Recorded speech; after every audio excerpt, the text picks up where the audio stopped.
Hey there, everybody. Thanks for all the engagement. Sherman here, focusing this video on my thoughts on Gary Vaynerchuk's Instagram post for the day. Number one, that he talked about clouds and dirt. I don't know if that was posted today. Let's say it was earlier this morning.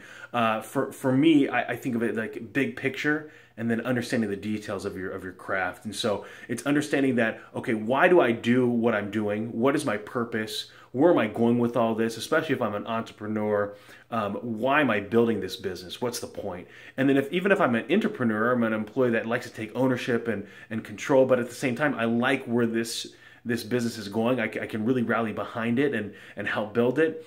And then so the same thought process is there. Can I see the vision? Am I attached to that goal of being innovative or driving towards a specific value or vision?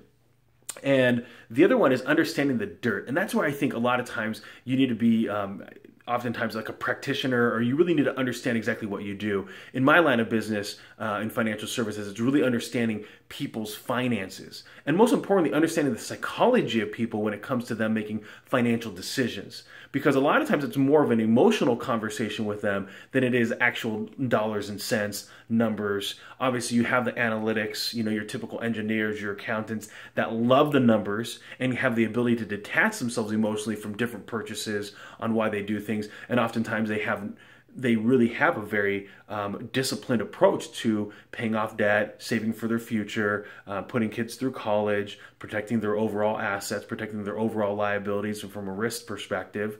And the rest of people that aren't that analytical, they run very heavy on their feelings and emotionally how things are going. So that's for me, clouds and dirt is really understanding the overall vision, where it's headed, understanding then the details. So, and a lot of times I think you can't dismiss the details. You need to understand exactly the value that it plays. You need to see where your expertise is in that area as well.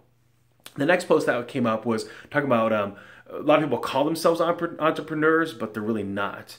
And so I think a lot of times for people, they just need to be able to take a hard assessment and just say, okay, who am I really?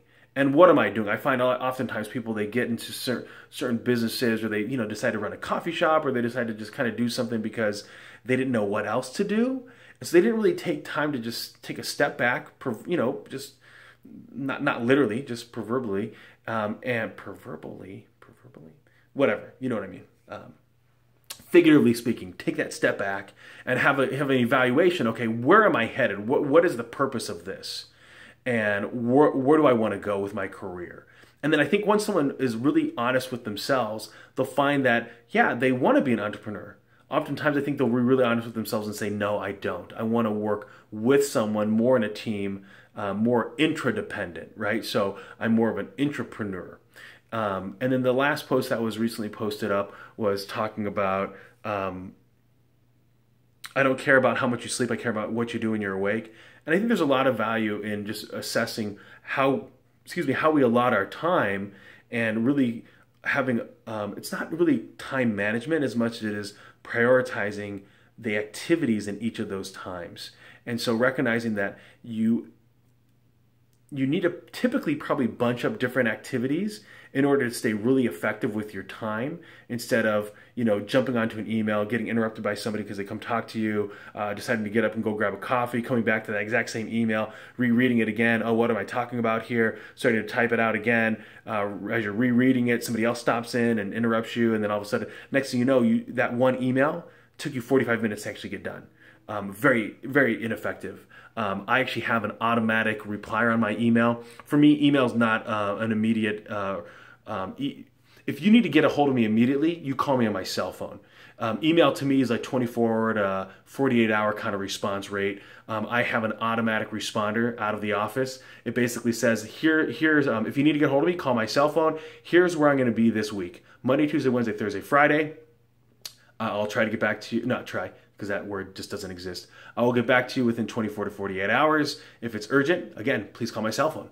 Have a fantastic day. And that's the way that I avoid getting stuck in the email trap. I find that a lot of people, they end up getting stuck in that very, very easily. Next thing they know, 8 to 5 is done, and all they've done is clean out their email box. What a waste of a day. And again, I think your day is only wasted if you don't have purpose. When you have purpose, then you're building towards something. The legacy means more. What are you working on? Have a fantastic day.